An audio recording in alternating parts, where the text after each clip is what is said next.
Dear Dyslexia with Success listener, we are thrilled to bring to you a brand new episode of Dyslexia with Success this week. We dive into the fascinating world of neurodiversity and a very special guest, Sesha, with us today.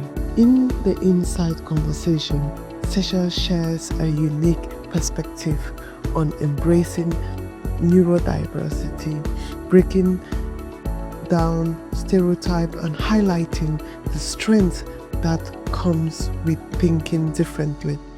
Whether you are navigating dyslexia, ADHD, autism, or any other neurodivergent experience, this episode is packed with inspiration, practical tips, and stories that celebrate the power of diverse minds. Please don't miss this empowering discussion. Tune in now and join the conversation. Can you tell me a little bit about meds on ADHD? Is that a good thing, or do you think people should stay away from taking meds? I would never say stay away from taking meds. Like ADHD has many different pillars of support to manage it, and medication is like one of the 5 pillars. Okay. And so some people can do without it, some people can do without it for periods of time, and some people can't do without it. So it just depends. The solution is very individual. I can't ever sit here and have a blanket prescription. Yeah. So the 5 pillars that help with managing ADHD, the first one is awareness and education. Being aware that your brain works differently helps you find solutions that work for you. Yeah. As opposed to I'm just gonna read this time management book and I'm gonna be fine. It doesn't work. It might work for 1 week, and then you're back to square one, with your hair on fire all the time. Yes. And so awareness and education is one. You also have support. Having a supportive family and supportive co-workers who understand and let you work how you work best. Yes. That is huge. Yes. If you have the right support and all the other pillars, you might not even need medication. The other thing is structure. So having structure to your day, having structure to how you do your work goes a long way, but there's a catch. Structure is what we need to thrive, but structure is also what can kill us. So the way I view structure is it's a barrier with permeable walls. So it's these guardrails that tell you how to go, because we can get so distracted we want to go from Jericho to Timbuktu in 1 minute, So it is these guardrails, but then the guardrails are made of permeable walls so that you can get through them when you need to. So having that flexible structure is key to making sure that we can still be effective in what we do and functional and thrive. And it can really help us, like with these pillars in place, ADHD can become a superpower. And not a weakness. And then of course the other pillar is medication, and I think I'm missing one. Have I named 5? So we talked of education, awareness, support, structure, medication, then there's diet and exercise. Oh yeah, the diet and exercise. So for like me, I went gluten-free. I don't eat gluten anymore, and that made a huge difference for me. In fact, I was eventually able to get off of medications. Because of a change in diet. So there's a lot that goes into it. And another thing I want to say about being neurodivergent. So with me having ADHD, my brain can be a little bit all over the place, but that has also been a strength. When you know how to manage it well, it can be a strength. Because then I can take a situation of chaos and put structure to it, because my brain needs structure to survive. Right? Amazing. So then I become really good, and that's one of the things I was doing at Caterpillar as an engineer. I did create a lot of systems and structures, or go to existing systems and make them more efficient and effective. Because my ADHD brain kind of needs to put things in order to function. So it became a strength. And I'll tell you this about dyslexia. When I was little, and this is one thing we have a lot in the African community and maybe in other communities too. Yes. I got made fun of, that I couldn't read, and I always get compared. Claudia can read, these can read, they can. Why can't you be like them? Why can you're already how old and you can't read? I would get compared to everybody. And I can't read. Well, I couldn't read when I was in class 5. In class 5, I couldn't even write a letter. That's how amazing it was. When I went to secondary school, it was like I hit a brick wall. And then I needed to read, I needed to spell, I needed to dictate my notes. And I was always behind. I keep saying, please, madam, repeat again, pardon, pardon. It's like that girl that always says pardon. Exactly. And you bring me to an important point about support. You know, I mentioned one of the pillars is support. Yeah. So I'm very lucky to have had a very supportive mom. So I grew up I was the only girl among like 1 million boys. Yeah. In my family. You're amazing mom. Saying about your mom, sorry about your last. Thank you. I lost my mom recently. She was a powerful, great woman. You have this amazing colors in memory of her. Amazing. Thank you so much for staying strong and being here, sharing your experience and what your mom has bestowed on you. Thank you so much. As a mother, I can understand. Yeah. She was that pillar of support. Yeah. That even though everybody or many people would make fun of me about this and that, she would make me believe that I was valuable, and you know, it didn't matter what other people said. She made me believe I was valuable, not just in my academics, but also in my pursuit of my passions. As you know, I do music as well. Yeah. I do music. I also do comedy. I'm a lot into the arts. Which is part of the thing too with having ADHD and all this. You can do all these many things at the same time. You're like so multifaceted, right? Yeah. But that support from my mom really helped me to thrive. So even though I started reading very late, and even then I wasn't a good reader for a long time. Yeah. But here I am. I writing a column called Building Bridges for the San Diego Union Tribune. Wow. And it's addressing the issues of diversity, equity, and inclusion. Wow. For the business section. So I went from this person who could barely read. Wow. I still struggle with reading. Yeah. But then it doesn't go away. It's not a condemnation. Even with all these challenges that I still have to this day, I've been writing. Yeah. Who would have thought, right? So unlike what people thought before, that because I was slow and all that, it meant I was dumb and stupid. I'm not, because I've done a lot that I could never have imagined.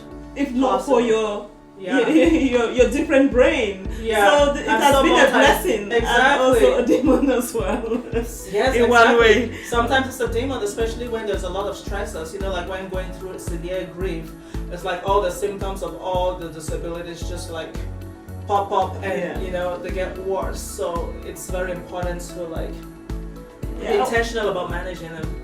Fantastic. Thank you so much, Sasha, for sharing. But there's something I really want you to share with us, time blindness. Can you tell us a little bit about time blindness? Oh my because God. I want to hear how you can go to bed fully dressed and wake up and still be like, it's a thing the first time I learned about ADHD, so this was when I was in a job that I loved. I was thriving at a Caterpillar, right?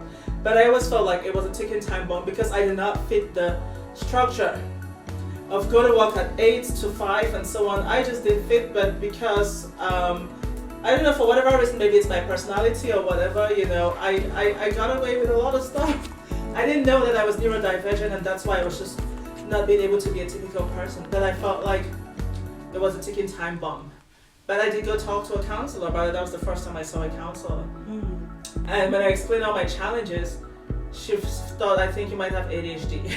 And she sent me to a support group, an ADHD support group. You know, she said, just go learn about this and see, you know, if that makes sense to you. Yeah. And I went there that day.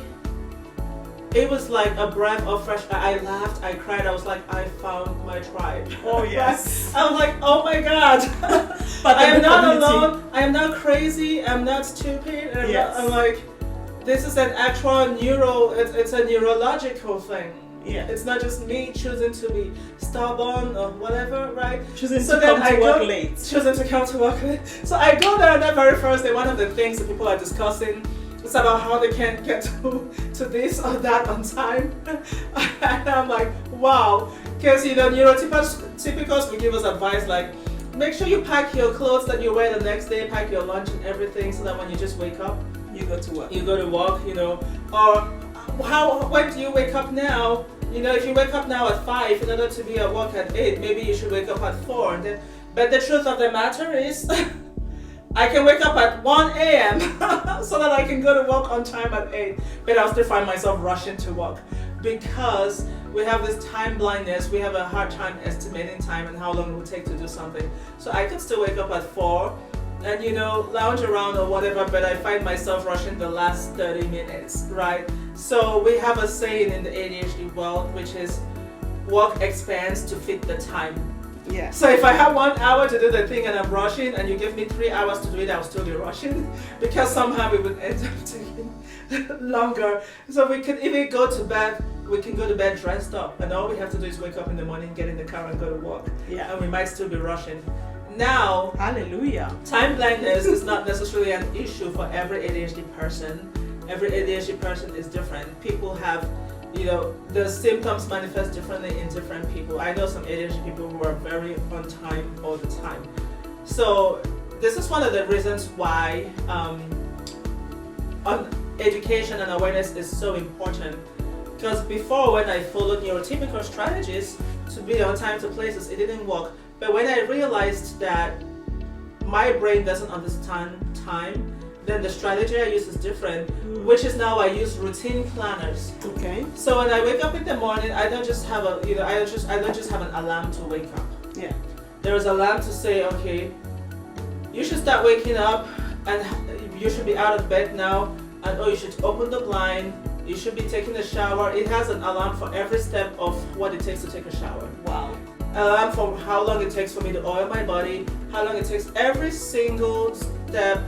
I have to narrow it down, break it down to the last indivisible step and put an alarm for each one. That's how I get places on time now. But if I didn't understand my brain and how it works and I'm just following neurotypical advice, I would be struggling with that forever, right? And even with the strategies, it's still a struggle sometimes, but now it's better handled and better under control. And when you couple the fact that I have narcolepsy with, this is one thing I'm so grateful about technologies for, because when you couple the fact that I have narcolepsy with ADHD, that means even if I had my routine timers, with narcolepsy there was no guarantee of when I'm actually going to be able to wake up. And so if my routine timers have a set time, but then I don't wake up at that time, it throws everything off. And then I'm back to scratch. But nowadays with technologies, we have timers that we can set on and off whenever, right? So let's really leverage technologies. Yeah. There's so many technologies. So that's one of the things I do at organizations. Organizations are set up for neurotypical straight white men, right? And I come in and help them with their systems, like what are some policies and norms, what are their unspoken or written, that make it really hard for some people to integrate or engage or thrive. Let's take, for example, before the pandemic, when we were advocating for people to be able to work from home as needed, they thought it's impossible. Yeah. Like, even though we did already have things like Zoom and Teams and Blue Jeans and so on, they thought it's impossible. But now we know that that's possible, and you know firsthand what good that can do for neurodivergence, especially the autistic type. Sometimes the too much stimulation and work, yes, it's a deterrent for them. And so it's good for them to have that space where they can still work efficiently from their comfort zone. I mean, there's many reasons, there's many ways a workplace can be a bit more conducive, and it's not even gonna cost them anything. But we just need to get out of that mindset of this is the right way to go and this is the most effective way to go. Great, thank you so much for the honesty, the time, the exposure. This is gonna help somebody, and I know somebody wanted to hear this, and you're a blessing to your community, to the world at large. Not many people from my community are happy to own up to the fact that they have neurodiversity and or they've got ADHD or dyslexia, and they're successful. They might say, oh, it's confidential, but if we don't come out and speak it out, the young people that are coming out from our African Cameroon background will always find themselves lost in the society. So this is why this platform is here. So keep tuning in and listening to what we've got to share.